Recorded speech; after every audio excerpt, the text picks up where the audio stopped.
What is up, you guys? Welcome back to the channel. So, what we have here is a Wii U.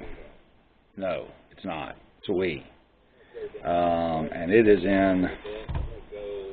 Yeah. It's not good. Let's roll the intro.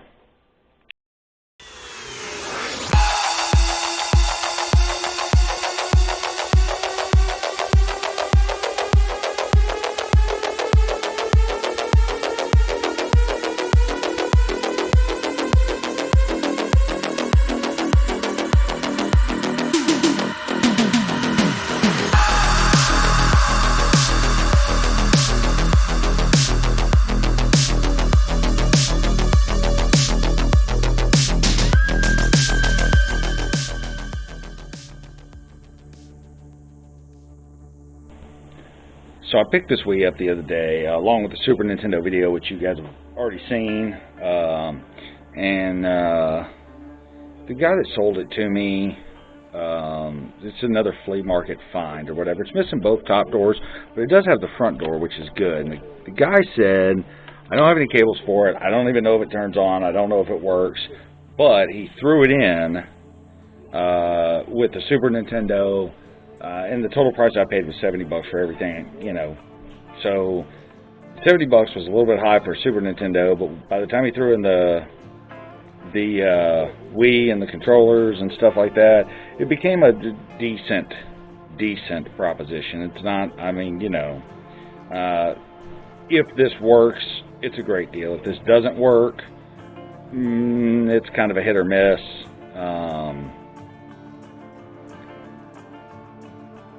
So we'll see.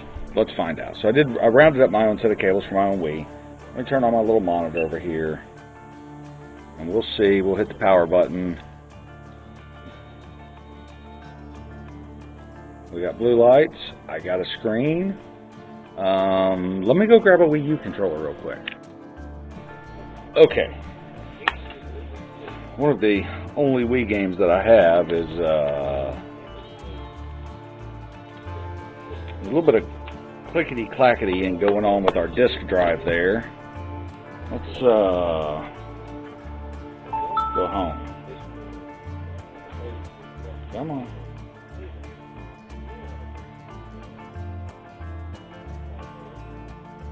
Come on. There we go.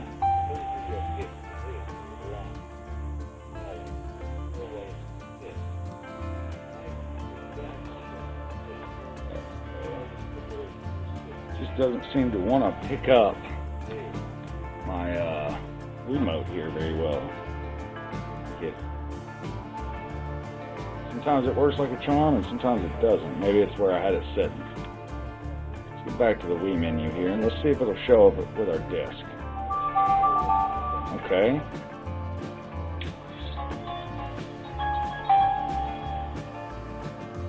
The Wii Play shows up.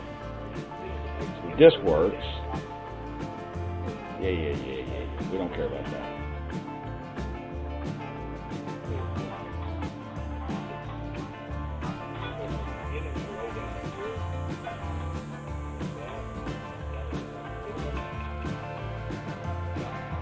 That's why I made Darth Vader on here. That's good.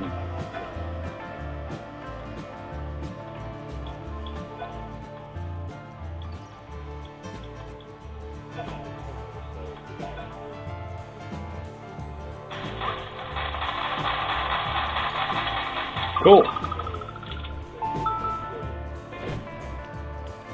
Okay, so right off the bat, I can tell you that we've got a good Wii U, something that at least works. We know,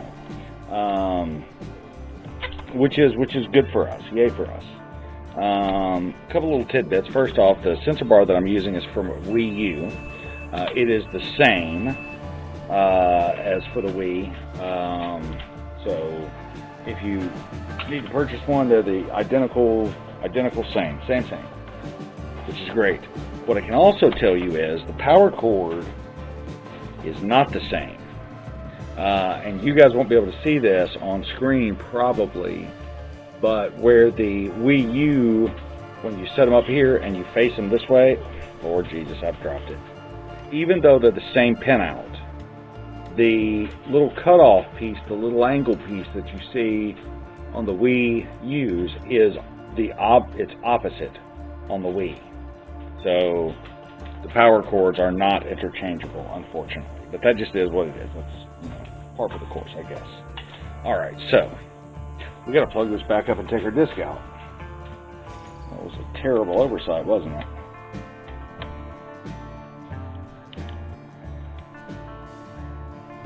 Let's hope it ejects, huh?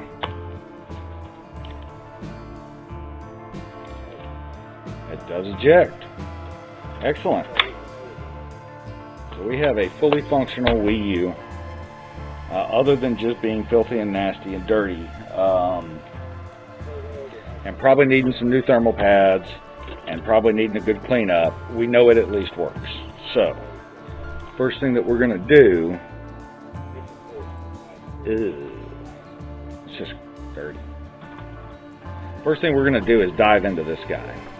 Now, getting into a Wii U is not, getting into any Nintendo product is not easy. Nintendo goes out of their way, I believe, I'm convinced that they do it on purpose. They go out of their way, it seems like, to make things as nearly impossible to get to as they can. So the first thing you want to do, if you have doors, is flip them open and then take them out. There's little tabs right here where you can pull them right straight out. And of course, Nintendo being Nintendo, they don't use one size screw for everything. They use as many different size screws as is humanly possible. For instance, there are 3 different size screws right here, and the 2 smallest ones go on this end. This one is a machine screw, so it's the other 2 are plastic screws, but the machine screws over here, and it's that way for a very specific reason, because it goes all the way through this and locks into our front cover. So this little plastic piece comes off. We can set him aside. The next thing that you have to do is take out the battery.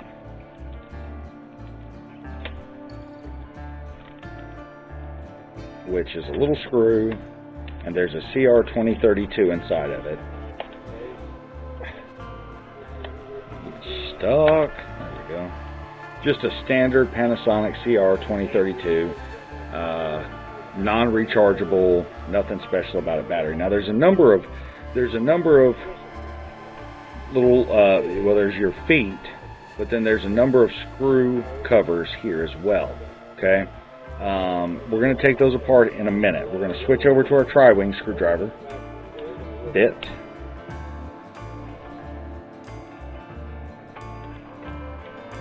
And you're going to have a tri-wing here. And we're going to go ahead and remove these tri-wings while we're here.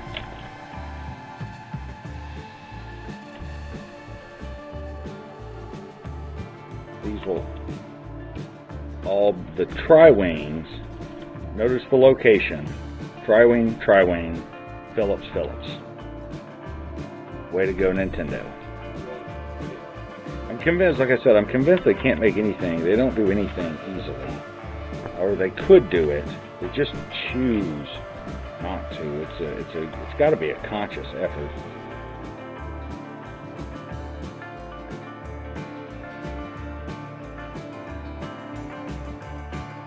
Now we're going to flip this guy back over. And there's a number of ways to go about this, but I'm going to show you the way that I do it. Get you something picky and pry-y, something you can kind of get underneath. These little plastic tabs, the plastic stickers. Don't poke a hole through them.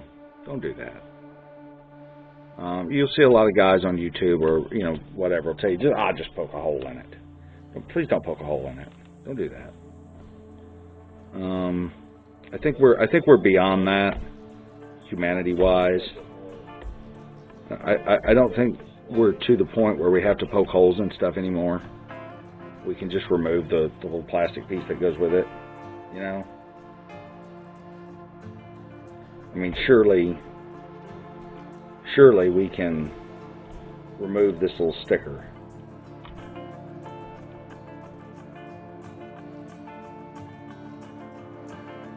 Surely we can, without destroying. Nintendo got smart on this, I'll say that. Normally these little stickers are just little stickers. Nintendo, being the smart alecks that they are, actually made these not just stickers. They're actually, where did my tri-wing screwdriver bit go? I took it out, I put it somewhere, and now I can't find it. I gotta have it.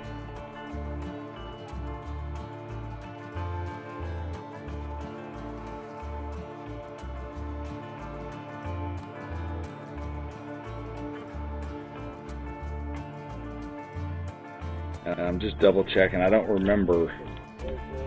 I'm not going to lie to you like other people on YouTube will be like, yes, all the screws are right here, after they just looked it up. After they literally just looked it up on the internet. I'm not going to lie to you and do you that way. I'm going to tell you the truth. I don't remember where they all are. Right off the top of my head. There's one. I believe there's one there, and I believe there's one underneath each one of these feet, but I could be wrong. And we are back to a different screwdriver size. This is another one of the machine screws, non-tri-wing, just a standard Phillips, but it is a machine screw. So he can go up there with our machine screw. And then there are, as if that wasn't enough, there are these screws underneath these little covers. Come on. Didn't get it. There it is. Got it that time.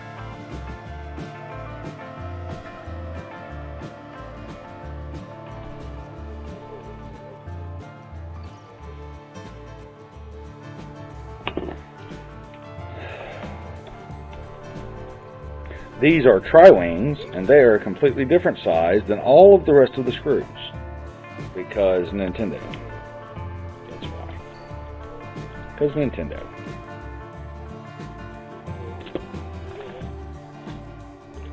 And now our face cover will slide off, and there is a little, don't just rip it off, because there is a little connector inside. So, but we can take him off, and we'll disassemble this and clean him up later. We're just going to kind of, what I'm going to end up doing tonight is I've got some stuff to do tomorrow. And so what I'm going to end up doing is disassembling this, and then I'm going to go to bed, and then tomorrow I'll come back and we'll finish it up.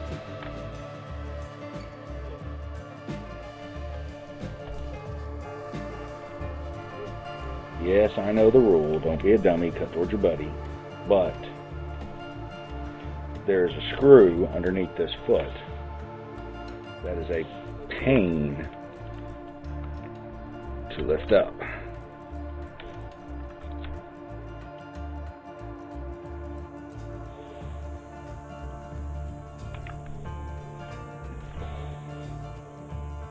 It's a tri-wing. That is a tri-wing, and he is way down in there, so that screwdriver will not work. I will need one of my other tri-wing screwdrivers.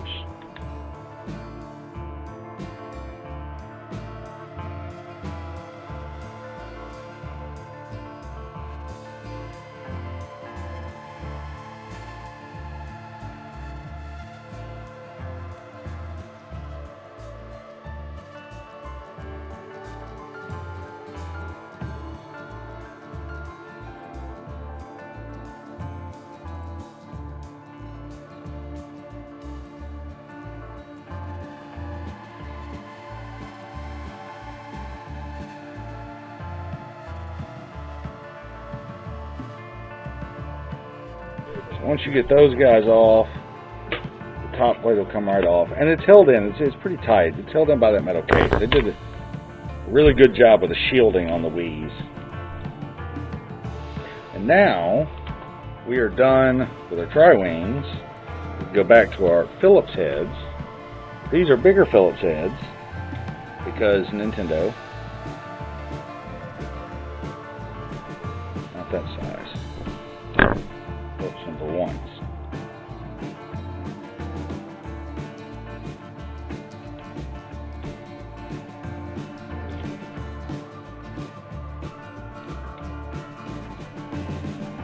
I don't know why I took that screw right there out. That's the wrong screw to take out.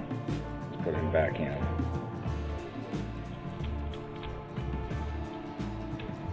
So what you've got are 2 recessed screws that are buried down in this hole for the disk drive.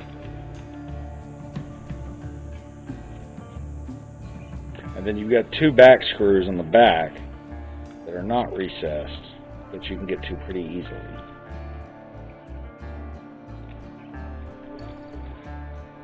And then he should lift up, and you have to reach under and unplug a cable, and then you can fold this the rest of the way out, lift up a tab, pull the ribbon cable, and set your disk drive all the way out of the way.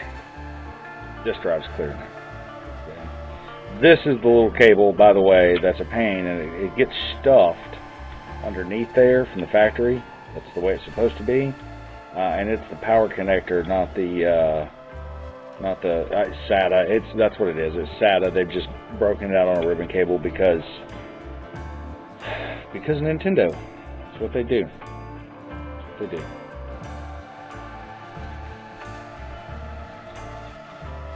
Now I'll say this about these.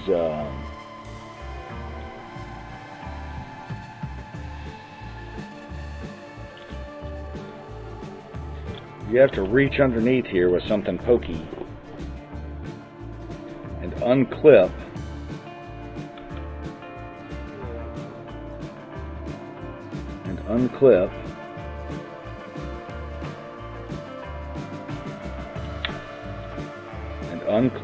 the,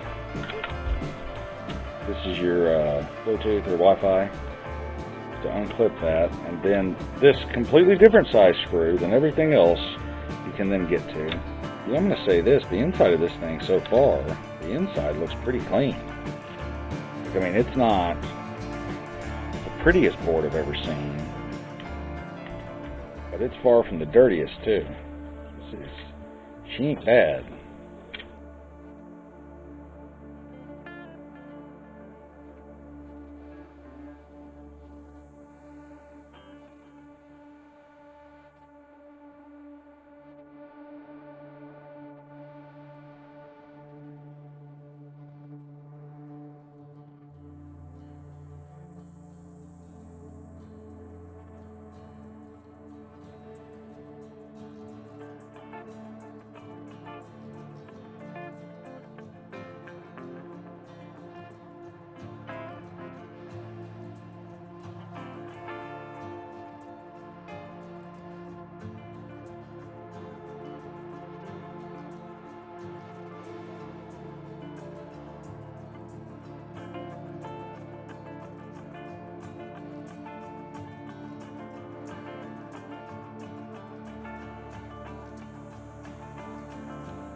Now this model GameCube, by the way, is the one you want. Okay, this is the RVL001. Isn't that what it is? RVL001. I don't know what I did with the other side of my case. There it is. There it is. Yeah, RVL001. This is the one you want, the one with the GameCube ports up top. Now, there's nothing wrong, and I've got the RVL101. I've got one of those over there. But the one that you actually want is the RVL001. First generation of this. It's the most moddable, the most hackable. You can do the most with it. If you have to pick one, this is the one. This is the one to get. The fact that I basically got this thing for free. Hey, thanks. I'll say that. The kid owed me one anyway. He'd kind of nipped me a few times on a few other things that we had that I bought from him. He kind of clipped me a couple of times, so he owed me one anyway.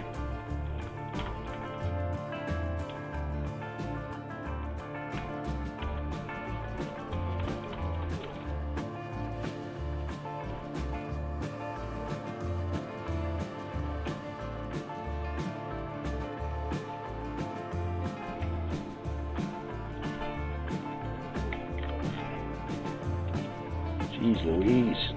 I'm out.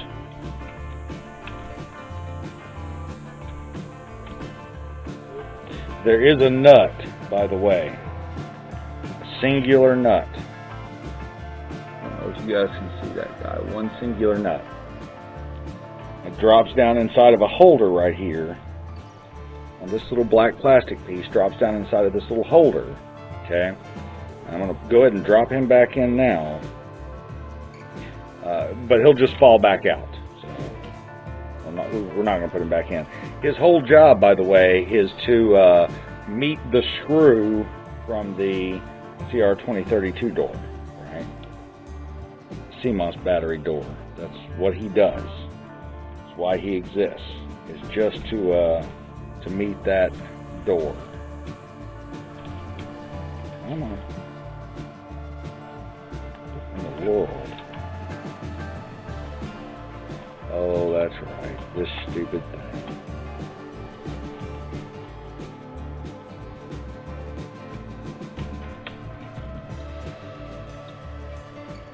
I can't remember. Oh, there is a way. That's right. It's this screw. This screw is the way.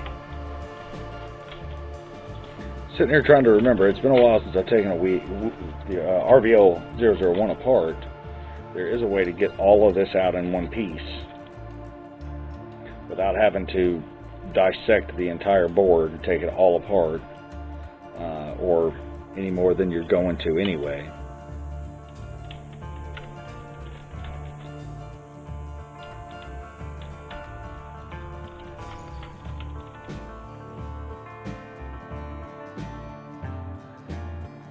Now, you will not remember. I will not remember either, so I will have to look it up, or I will play the video back for myself. But one of us here will not remember which way this goes together, which order the screws go in. Okay, one of us won't. But here's a little trick that I can tell you that I do quite a bit. I will take pictures of each layer with the screws kind of halfway out so that I can remember, because you can never remember where they all go.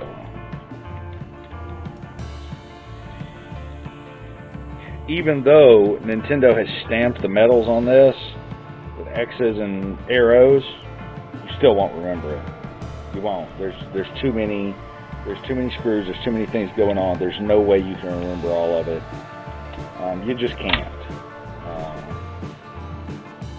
You can try. I wish you the best of luck, but you'll never remember it all. There are resources and guides online that'll help you remember it, but even with that, you're not going to remember it all. No big deal. You know, if you forget the screw placement, look it up. Okay, look it up. Not hard to find, and it's not even hard to figure out. It just takes a little bit of thought, and you can figure it out. Okay, we are now down to our board. Now our heat, our thermal pad, because it's not tape, because I don't know why. Anyway, for our Wi-Fi module has come off. That's no big deal. This guy just unclips, but he can be stuck pretty firmly down. He's got a little what we call a Lego style clip, just a clip straight in, and then it's got a sticky pad right here, and then a little pad right there that it rests on. But the Lego style clip and that sticky pad can be pretty hard to get off. And the Bluetooth module is exactly the same, and he just Lego clips in there. They're not interchangeable, so this won't fit in there. You don't have to worry about that. The Bluetooth module is a little bit easier to get off. I'll say that. We can fold this out of the way. Remove him. This wiggles straight out, and now we're down to our board. We can go ahead, I guess. No reason not to. And remove our heat sink.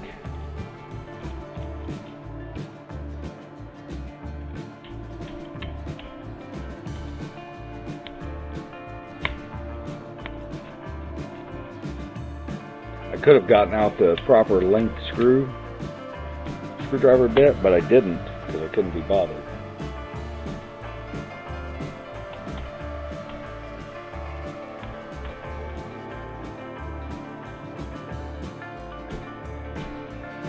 And there's our processor chips. Voila, problem solved.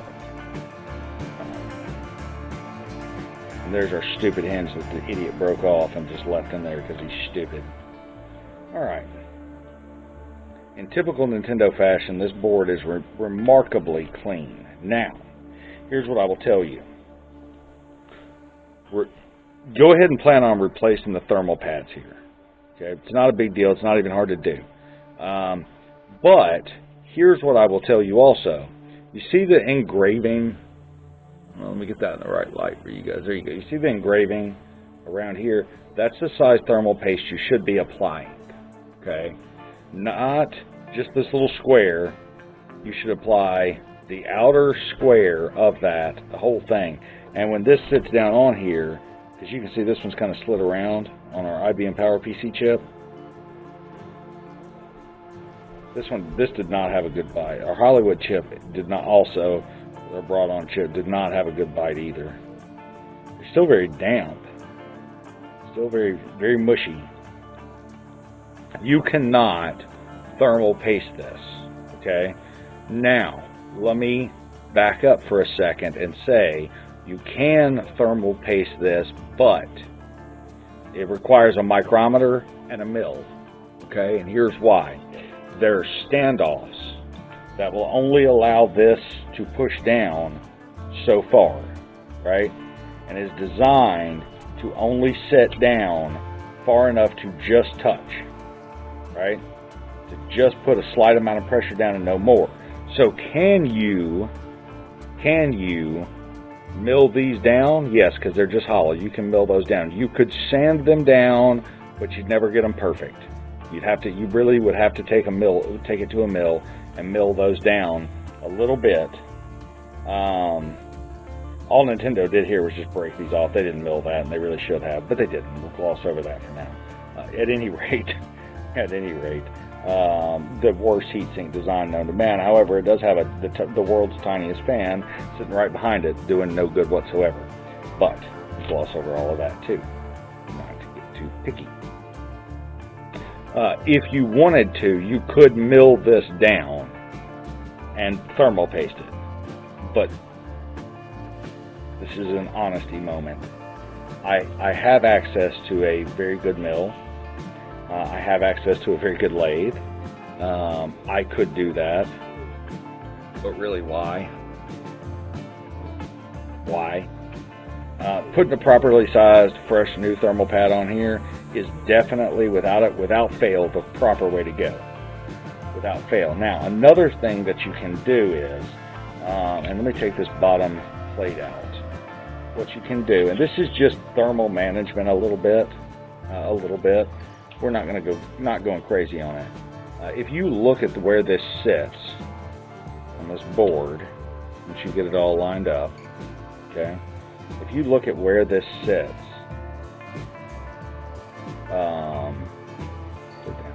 come on, little tab I'm missing. There we go. Okay, there's room. There's breathing room, plenty of breathing room between the board and the bottom shelf. Right here, this is your flash chip right here. Okay, flash memory chip. Okay. This is your storage. Just a single chip. You can put a small, thin copper plate on it with some thermal adhesive pad. Will help that. You can do the same thing on your RAM right here. You've got enough room to do that. This MOSFET, you don't have to worry about. MOSFET driver, you don't have to worry about that. Really, any of the other chips you don't have to worry about. Those would be the only two that you really have to worry. You also have enough room to do one here. This is your video driver. You could also put one there too if you wanted to. It's fine. Won't hurt a thing. It'd probably increase the longevity of your machine. Don't feel like you have to. So, setting this back down in. there's also this little foamy piece. Do not lose that. The reason it is there is because your power pins rest right there, and it makes sure that nothing else can come in contact with it, and it gives it a little bit of support. Not really a whole lot of support. It gives it a little bit, right? But its main purpose is to make sure that nothing gets in there and shorts that power pin out. Okay. You also have a fuse over here. This turns on, so the fuse is good. Therefore, problem solved. All right. Things you should definitely thermal pad while you're there. Definitely put a new thermal pad on this guy. The whole size of it's fine, or you can just do this front edge. Makes no difference. I'm a big fan of just slapping a piece on the whole thing. The Bluetooth module, on the other hand, you don't need to do anything to it. It doesn't get hot at all. Okay? All right, so I've taken it apart as far as I'm going to go. We're going to wrap this up for the night, and I'll be back tomorrow, and we'll do something. All right, guys, good morning. Welcome back. Say good morning. It's morning for me. And it'll be morning for you guys when you're watching this, but it's morning for me, and that's what matters. So where we left off last night was we had pretty much disassembled everything of major importance, and which left it all the way down to our bare board. We're going to clean this guy up. We're going to replace the thermal pads on it. And again, when I say clean this guy up, Nintendo does a pretty bang-up job of keeping the board clean in the factory, removing all the flux and whatnot from it. I'm not sure what their process is, but they do a pretty good job. Certainly no complaints whatsoever from me. So there's not a lot to clean here, but we are going to remove these stock thermal pads, put them aside, and clean this board up.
Now we could delid this. When I say we could delid it, let me pull that off. We could heat this up, right? Delid this and there's going to be some thermal paste inside of here.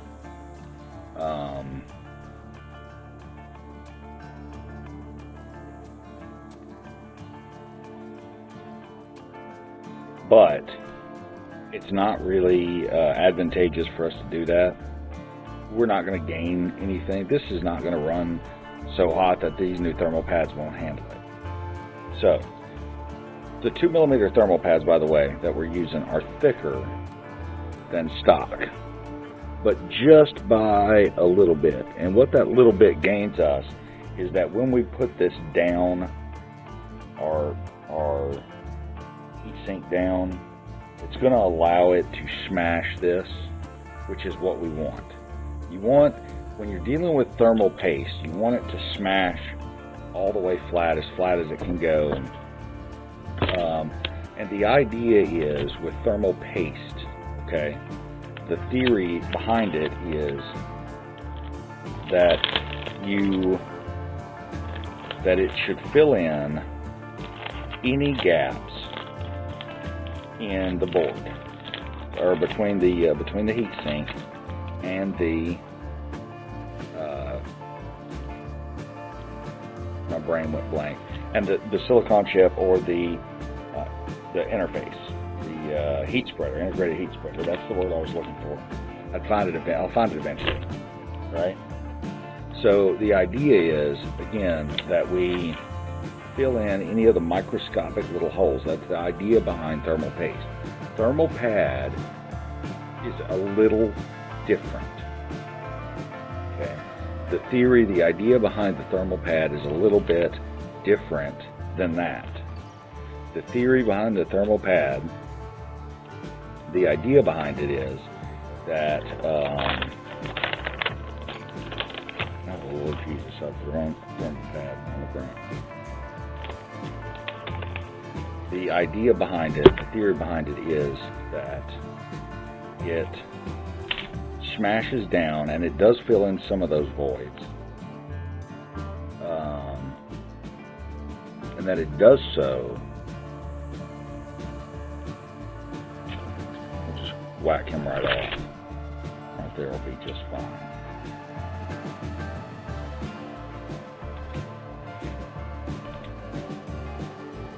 And that the contact, the surface area contact that it makes is enough to dissipate that heat.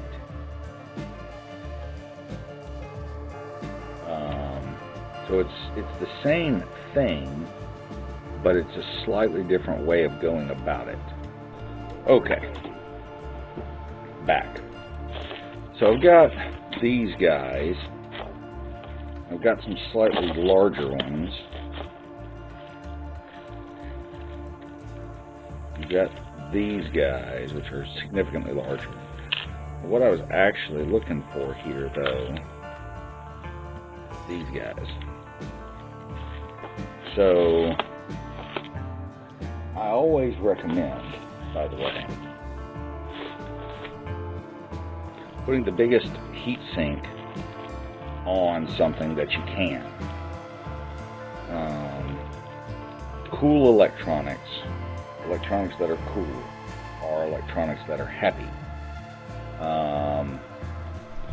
Electronic items do not like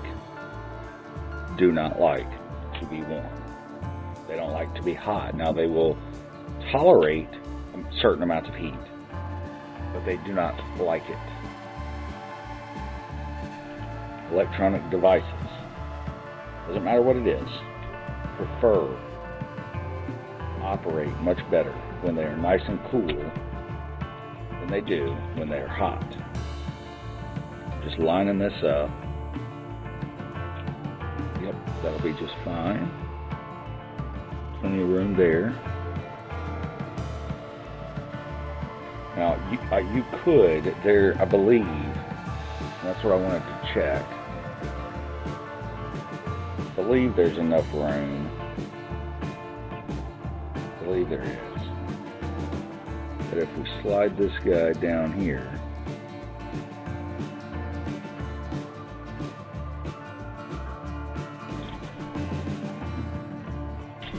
in place,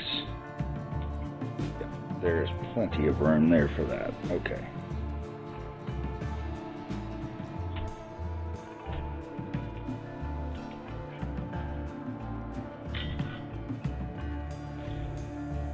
So, what I'm going to put on this is this little guy. This little heatsink right here. Okay, now he's a little bit large overall for this, but he'll end up being absolutely perfect. And it comes with a tiny little thermal pad already on it. So what you want to do is line up your screw holes just perfectly where they're going to go. And that will tell you, you'll probably need a pair of tweezers. That will tell you how much room you have to install this guy. You want to try to get him as close as is possible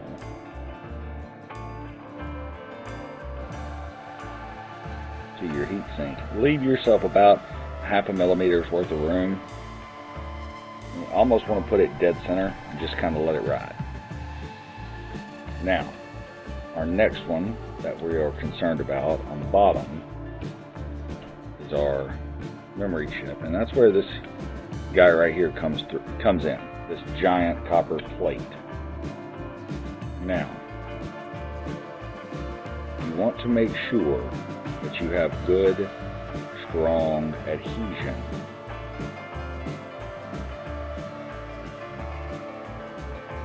between this copper heatsink,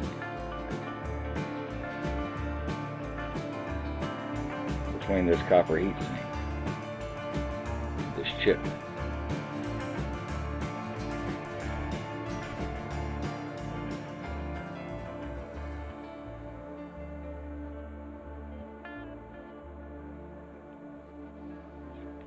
And we're going to put one more right here.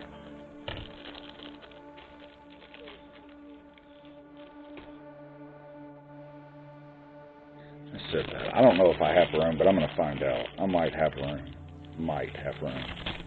for one of these guys, which would be a lot better right here. Let's just find out, shall we? See what, I can probably get to that.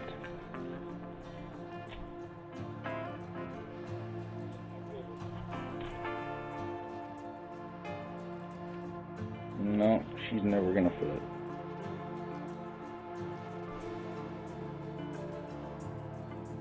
I said that. It might fit.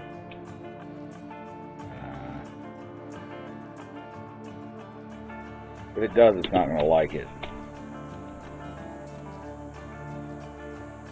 Because it needs to sit, it needs to live right here. It's going to be off the board a little bit. It's not worth it. It's not worth trial to find out if it'll actually fit.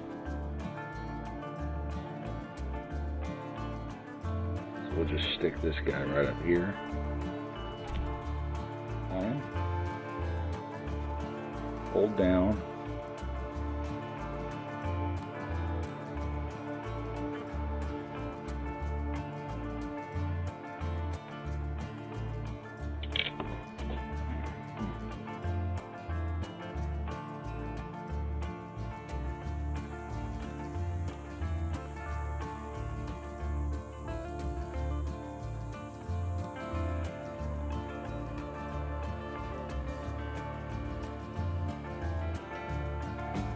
So the reason, by the way, that you definitely want to put something here on your memory module is the, it's not a 7805, but the power MOSFET that lives right here generates a lot of heat. And there's nowhere for it to go. And there's not enough room to heat sink it. And I'll show you that in just a second, once I learn what I'm doing here. There we go. So once you set this back down, remember our power MOSFET lives right here. So there isn't enough room here to get anything in there. Let's set that.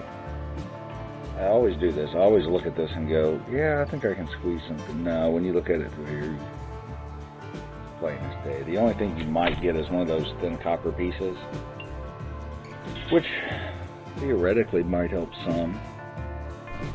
You can try it. I don't know if it'll clear or not, but it's worth just setting one without taping it, just setting one on top of it, putting the heat shield back down and see if it clears. The good thing is if it does work out in our favor, the good thing is when you hold it down, it can't go anywhere, and now it'll use the entire section here, the entire thing as a heat spreader as well, which would be nice.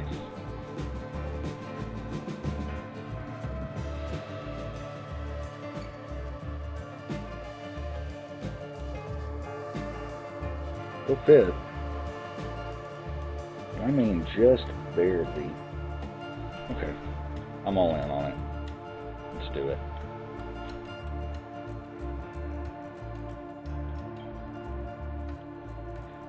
I'm real big on controlling heat. I'm real big on that. That's one of my, it's one of the things, these little Raspberry Pi heat sinks. I'm real big on using them to control the heat on your board. I'm a huge advocate of that. The more you can control, the better off you will be.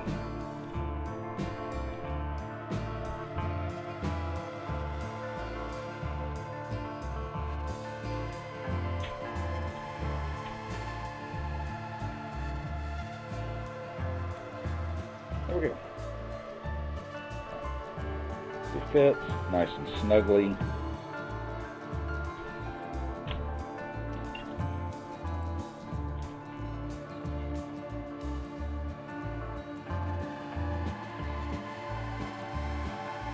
This is the remaining thermal pad, thermal interface material from our Wi-Fi chip that does get pretty warm.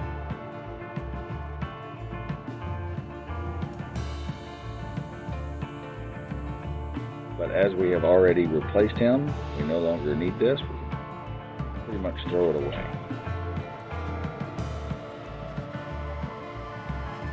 Because we put you guys can't see it. I don't even know if I did it enough on screen for you guys to be able to see it, but we did apply new thermal pads here, and I put an extra piece on the bottom. It'll kind of hold it off the board just a smidge, but it'll hold extra pressure down, which will be nice.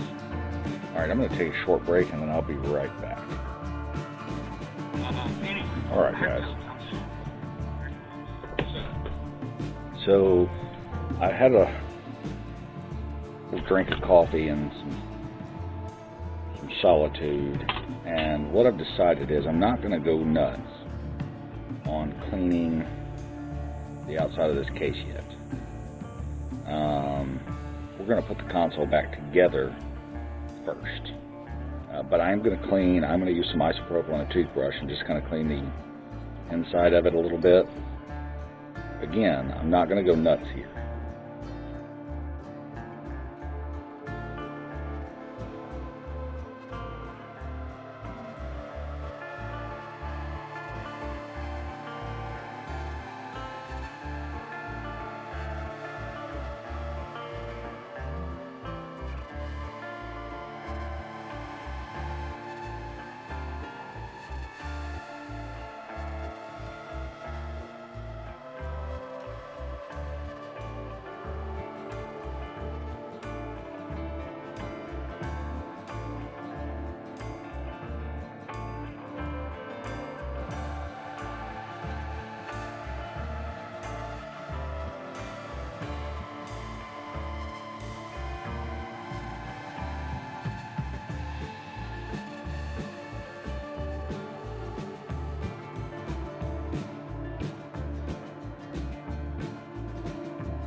Alright, welcome back. So, we've got everything thus far assembled. We've got to put the disk drive in, and I'm just going to take a quick look. It looks like it's in pretty good shape as far as cleanliness. So there's not a lot really to do here, other than to just install it.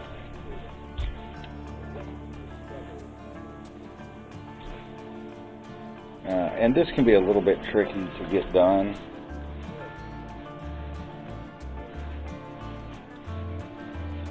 Because it is underneath, everything is down low and tucked away.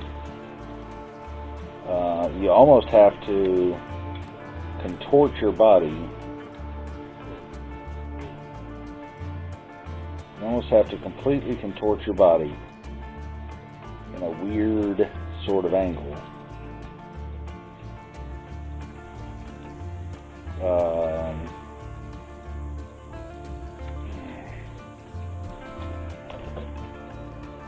To get this to work.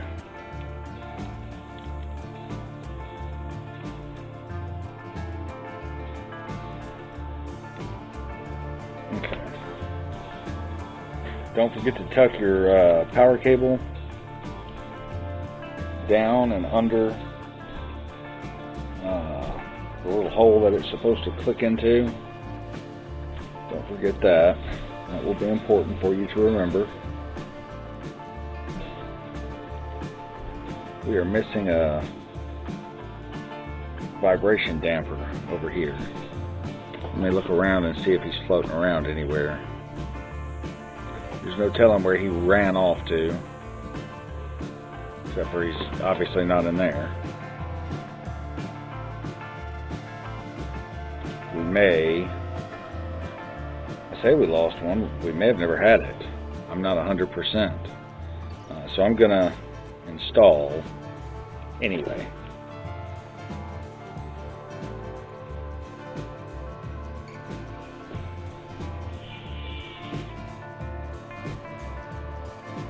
Being one short won't hurt us if we don't have it. The trick, though, if we don't have it, is to just not tighten that screw up all the way and let the other three float it and do the job.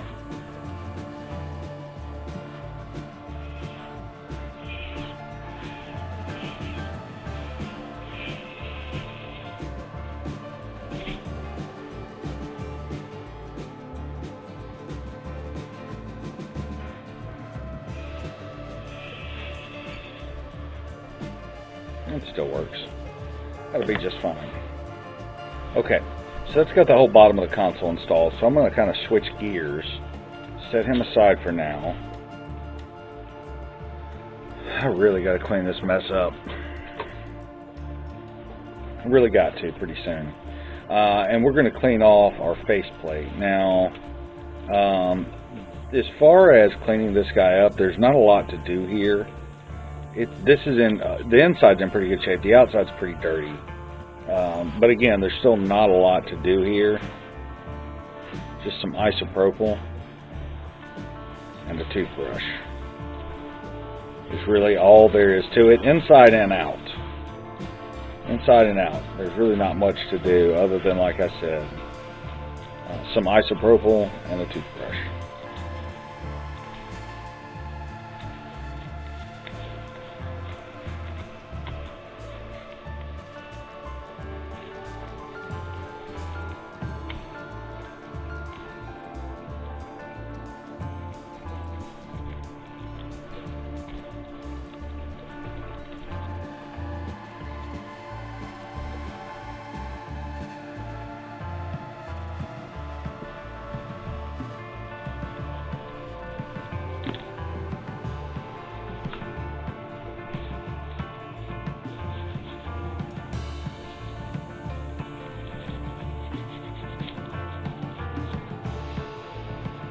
Be a little bit gentle with your toothbrush in here.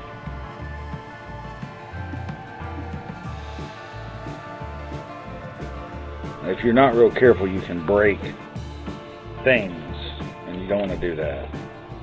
While we're here, I'm just going to clean off the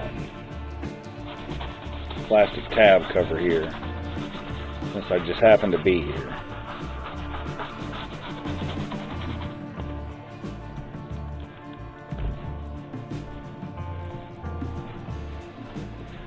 I don't understand. Some people put stickers on their consoles. I don't understand that. I never have understood that.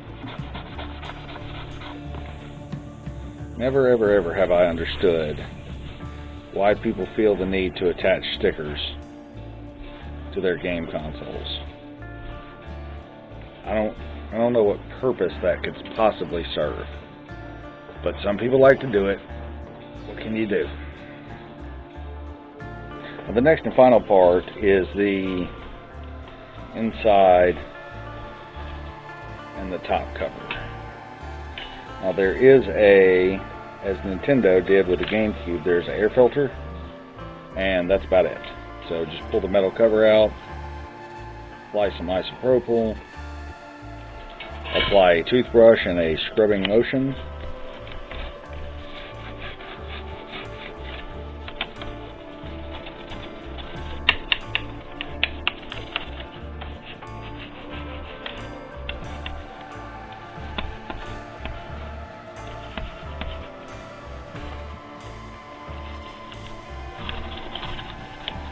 Apply a toothbrush in a scrubbing motion.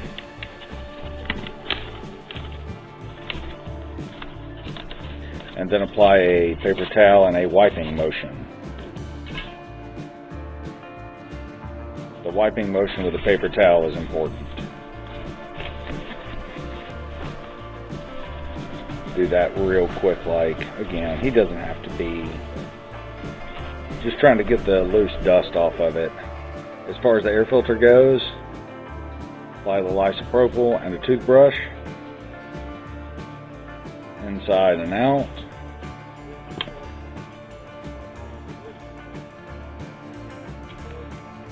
Drop him back down in place. Only goes in one way. Apply the metal cover back. Go ahead and give the metal cover a quick little wipe down in a scrubbing motion with a toothbrush.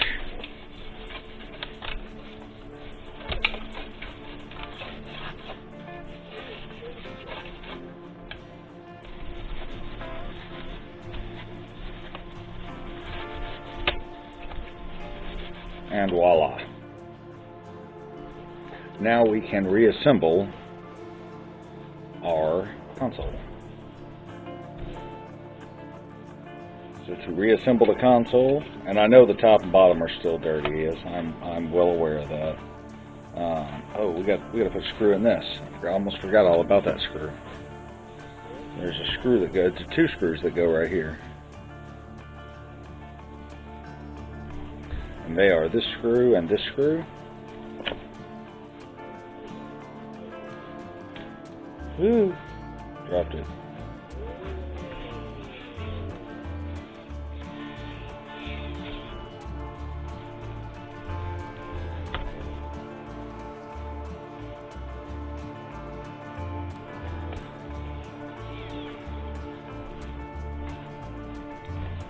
Okay, that's good and locked back down in place. Now we can apply the top cover in a sliding straight down motion. Now don't force this. These little metal tabs have to fit just so. So if it's not lining up, back off and try again. Uh-oh.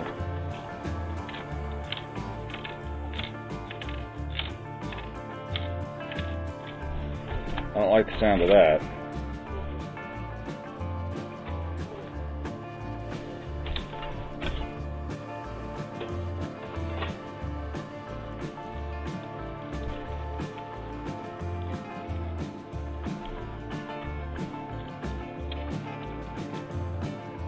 I wonder what that was. That was rattling around. there was a rattling noise. There's one screw over here I missed.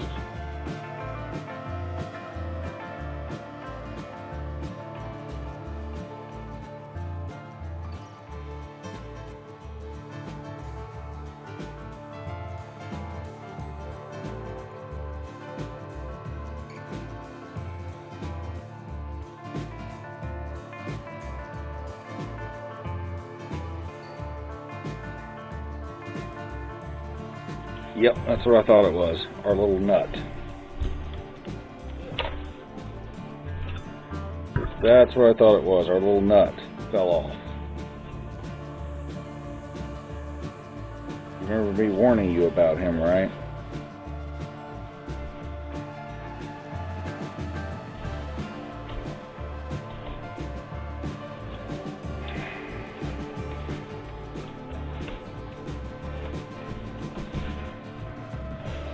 So I'll tell you what, to keep that from happening anymore, let's go ahead and take that guy out. Put our new CR2032 in. Let's go ahead and flip down. Well, we got to put the screw in first.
So you can kind of tell which screw goes where. If you look inside, you can see the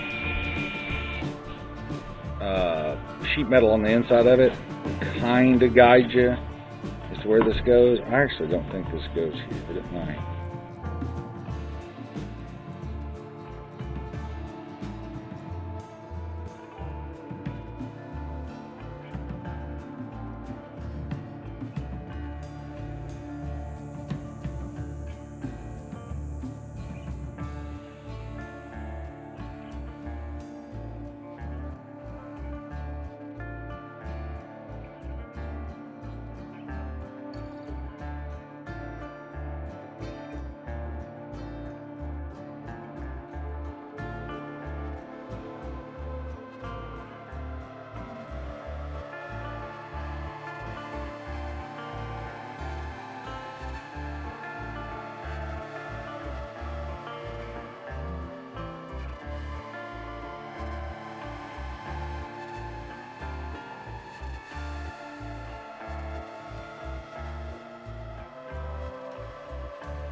And again, I apologize for being quiet. I'm focused on what I'm doing right now.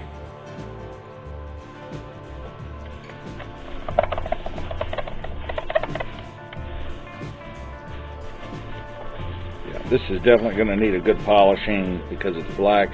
I love it. A nice, clean black console looks amazing.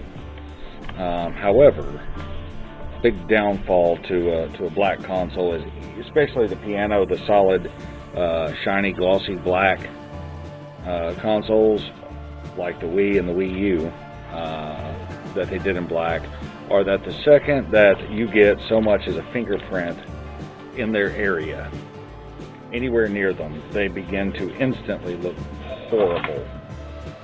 Absolutely horrible.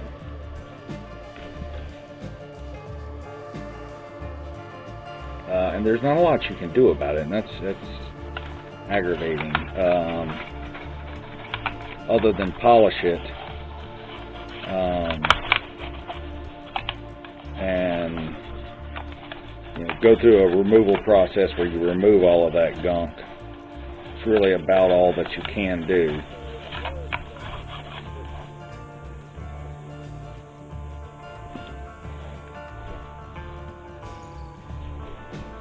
Let's lock him down in place, and let's fire this guy back up.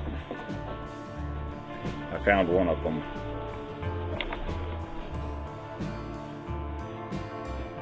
Now I'm only missing one. Okay, we're about ready to drop this guy back down and fire him up. And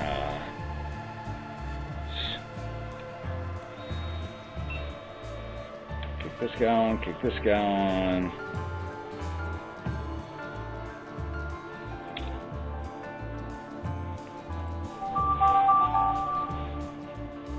And let's toss our game back in.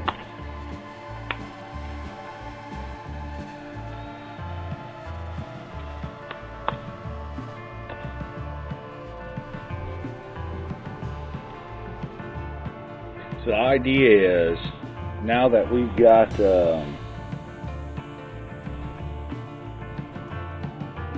sorry, my ear down here. Now that we've got a game to play, or that we've tested it and we're working-ish, I'm too close.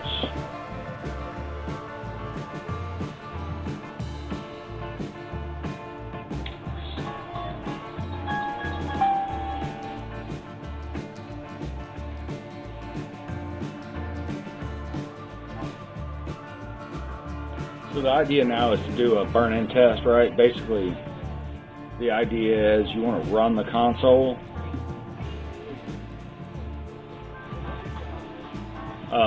for a good 20 minutes or so.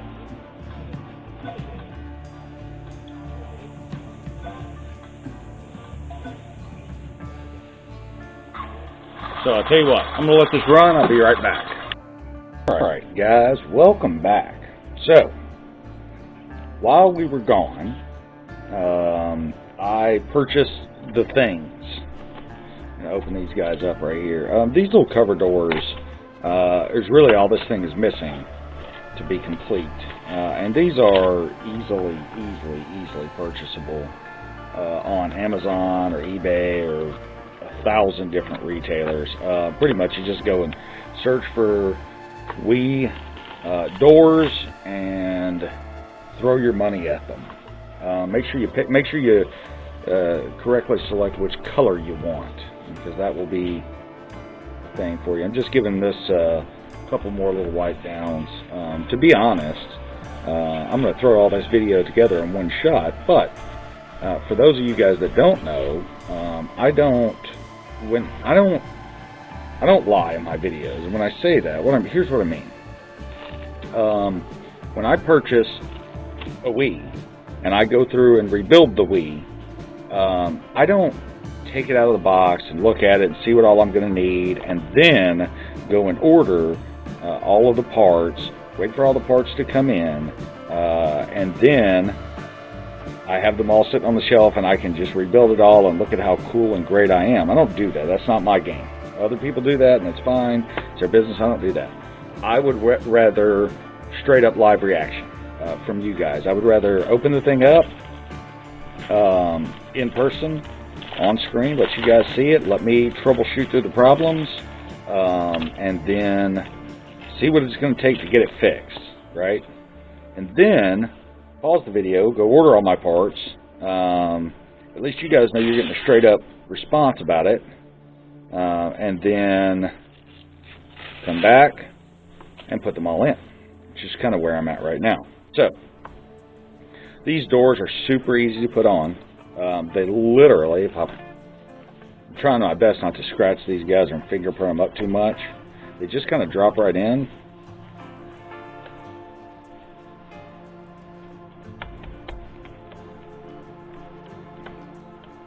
And that's it.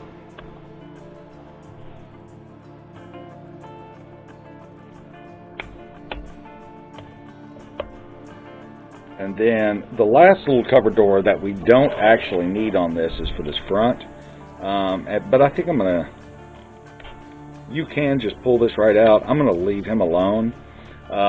What we are going to do, because I don't need him. I don't need that other door. What we are going to do is polish this up a little bit and try to get some of these scuffs and scratches off. Not that it looks bad. But to be bluntly honest with you, it does kind of look bad now, especially now with our shiny new doors on that don't have any of those scuffs or scratches on. It doesn't look terrible, it just doesn't look great either. So let me pull this up. These things, by the way, they do come up that easy. They just open them up and lift straight up on it. Literally comes up that easy. What I will recommend is don't force it. If it's not coming up, don't force it. Let me grab some of my polishing stuff and I'll be right back. Alright guys, so I've rounded up all my little things, and I say little things, on my little pads. And so these are from a company called Drill Doctor, and they're just foam polishing things. Now you buy them, they're really for your headlight restoration kits, but they work great on plastics like this. Now some of these deeper scratches, and I don't know if you guys, some of the deeper scratches I'm not going to be able to do anything with. There's just no way to get that to a point where it's going to work. But we can at least polish it up for the most part and make it look semi-pretty. As I always tell you guys, the product that I use is Quick Systems Acrylic Scratch Remover Acryl. This stuff is absolutely amazing. You could, if you wanted to, sand this a bit, with like a 3000 or 5000 or 6000 grit sandpaper, and remove some of these scuffs. But I'm not gonna fool around with that.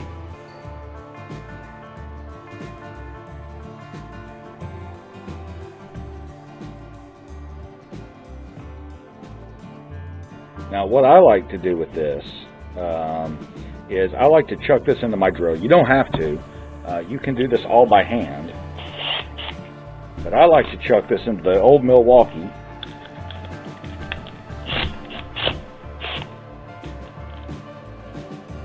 And then that gives me the ability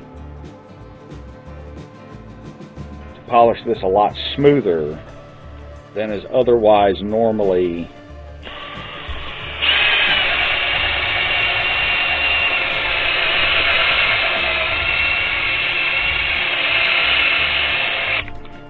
possible. Okay, so we're going to go into high speed here. Let me polish this guy up for a little bit, and then we'll come back.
Alright guys, so we're back. So polishing this guy, and I do a two-step thing here, right? And so the two-step process that I do is I use the acrylic acryl polish, this guy right here, Quicks, and then I follow that up with the Meguiar's Plastic X. Okay, and here's why. This Quick is more of a deeper cut, and the Plastic X is more of a softer cut, more of a lighter cut. So it doesn't cut as deeply into, it's more for a polishing than for anything else. Now, once you're done, you're going to have a lot of time on your hands, because once you think you're done, you're not done. You're going to have to rub on this thing for a while to get the hazing off.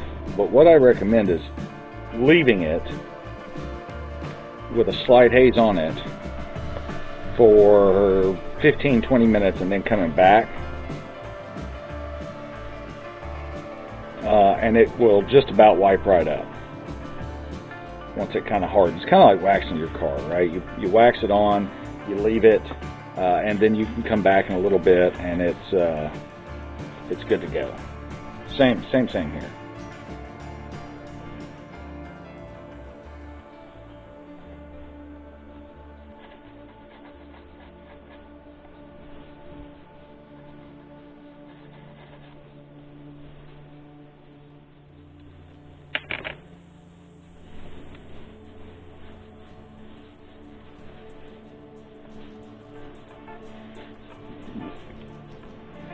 Okay guys, so that's going to wrap this one up completely for us. I do appreciate you guys coming and watching, hanging out with me, and hopefully you learned a little bit about working on a Wii.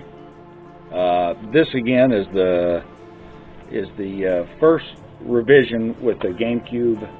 With the GameCube ports, the later revisions don't have those. The 101s don't. This is the RVL001. That's the one you want. And I hope, like I said, I hope you guys enjoyed learning a little bit about how you take these guys apart and put them back together, and what parts to replace, and thermal pads, and all that good stuff. Thanks for watching. I really appreciate it. If you enjoyed this video, give me a like. Subscribe so you can catch the next videos that are coming up. Make sure you hit that bell icon for the notifications, and we will definitely see you guys on the next one. Thanks.